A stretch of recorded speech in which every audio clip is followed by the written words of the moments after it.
On the last episode, we swam 2 lakes on Corona Island and kayaked a breathtaking lagoon. And on today's episode, Joel finally has time to get his scuba certification. We dive 2 Japanese World War II ships and make lifelong friends in Busuanga Bay.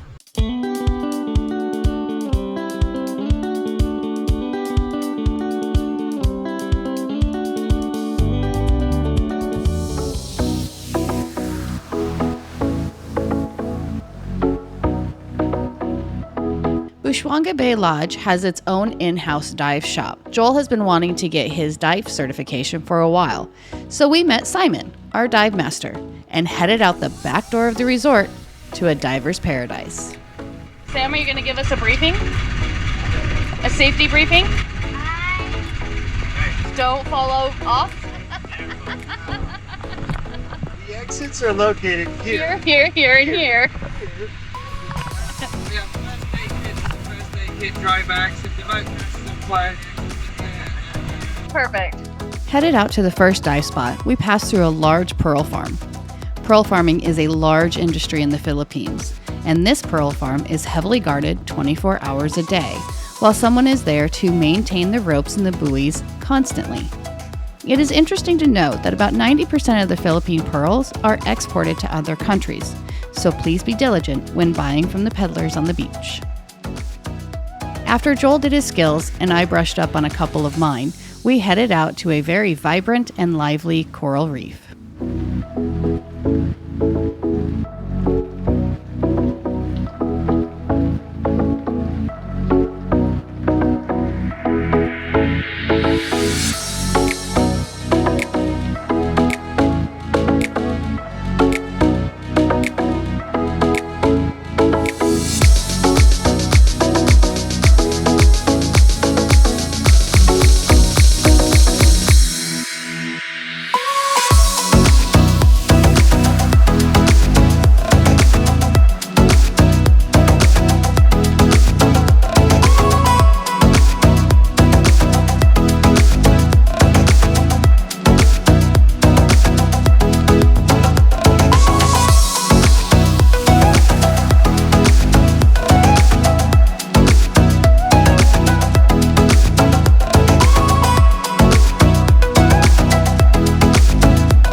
As we were making our way back to the boat, we saw Toby pulling Des along the reef. We later asked him what he was doing, and he told us that Des had accidentally kicked the reef and was really worried he was going to damage it, so he refused to swim along. Eventually, he did put his feet out and he did swim, but he has such a good, kind heart, and he knew that the coral was alive, and he didn't want to cause any damage to it.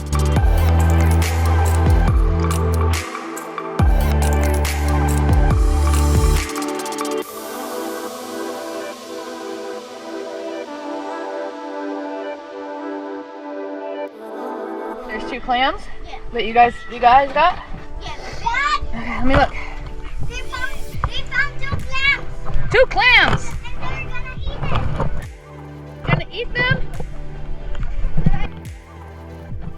Let me see. Okay, let me get in there and see. Don't fall off the boat.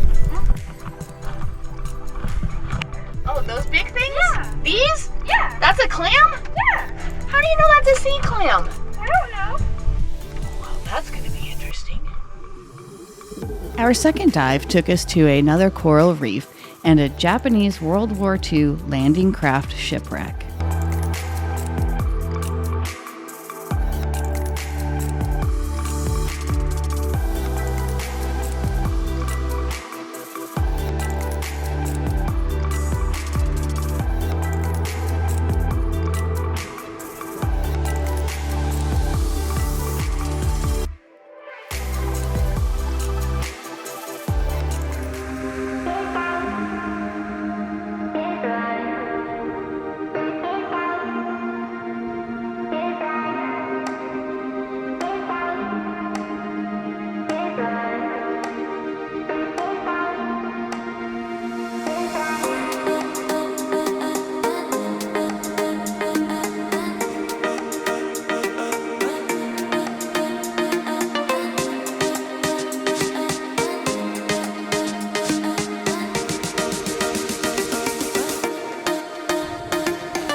Even though I am very comfortable with diving and being in the water, I am still very new.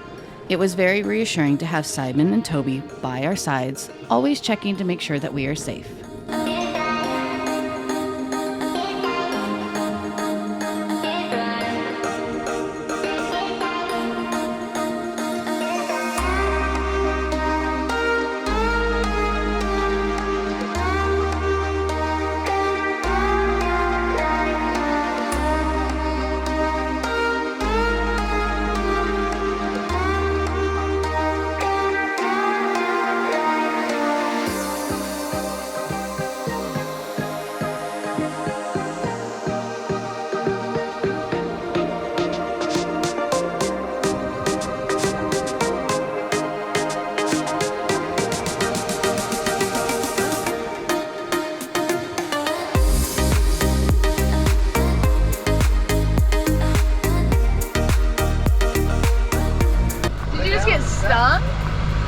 Simon got stung by something in the water, and at first we put cold water on it, but then the boatman said no, we need to put hot water on there, so Toby got the honors.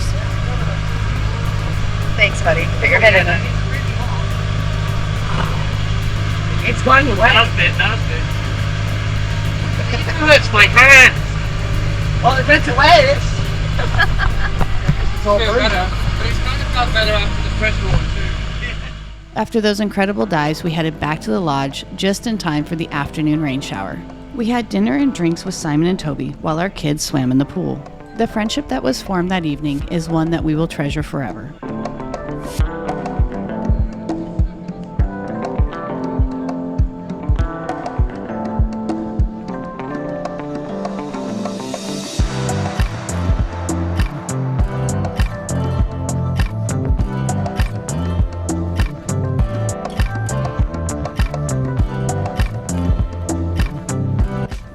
Hi, Rip. How many fish you gonna see today? No fish. Did you eat them all? No, you are not going to stay on the boat. You and Sam are going to be swimming like crazy. Probably.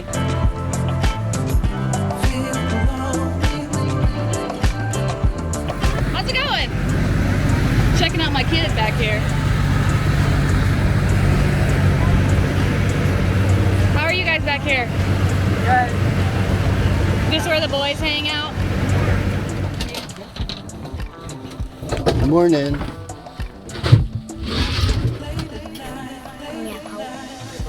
Half fish, half monkey. Half fish, half monkey. Sam, you crack me up, kid.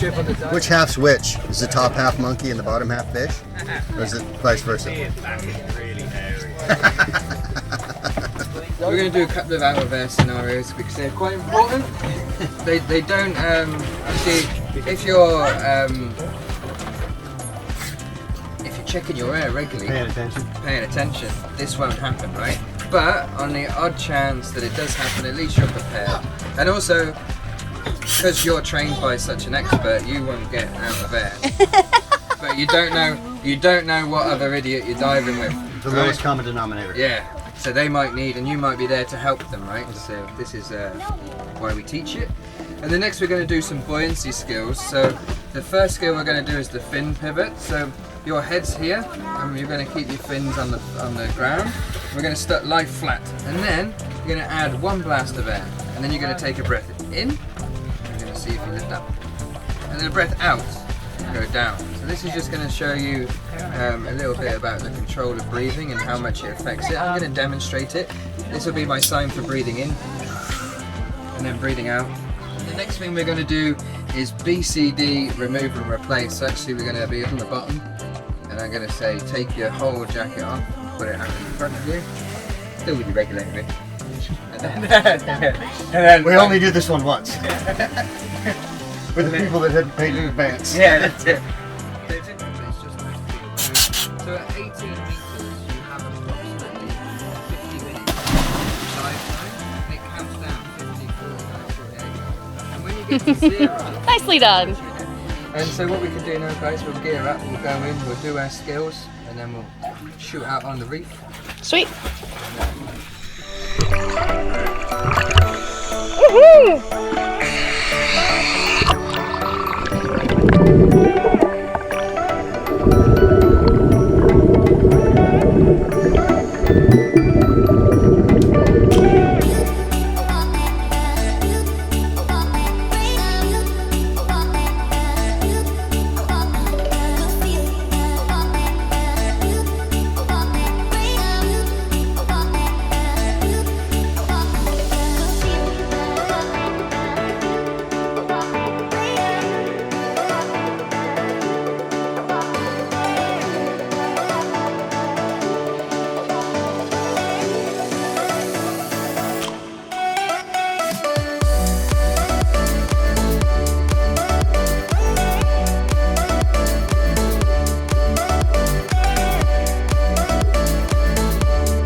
That's war room.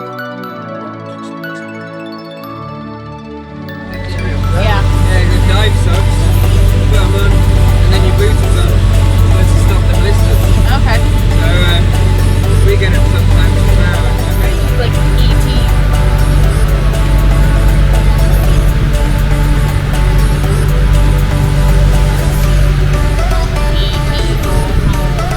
Second dive is going to be Okinawa, the biggest shipwreck that we got. It's right in front of the hotel here, right? So we're on Okinawa, Japanese World War II shipwreck.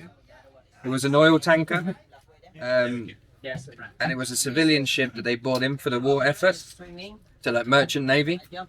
Now it was bombed 24th September 1944. It didn't sink until like sort of the first week of October. It was slowly burning and then finally exploded, and the bow exploded out. That's why it's all messy. And the reason we know that is because actually there's, you know, people that are only, if you're like 85, 90 years old, they witnessed this, living on the island still. And so that's how we know that. So as soon as we hit the deck of the wreck, we sort of just drift away, right? So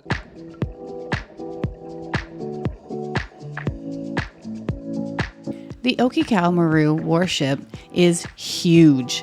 It's 551 feet long and takes at least 5 dives to make it around the ship. There were some really cool archways and halls that we were able to swim through. Unfortunately, most of our footage was damaged when we broke our hard drive, but at least we were able to recover some of it. It also gives us a really good excuse to go back and dive it again.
This is our 3-minute safety stop. Joel is learning how to use the dive watch to tell us how long we have until our time is up.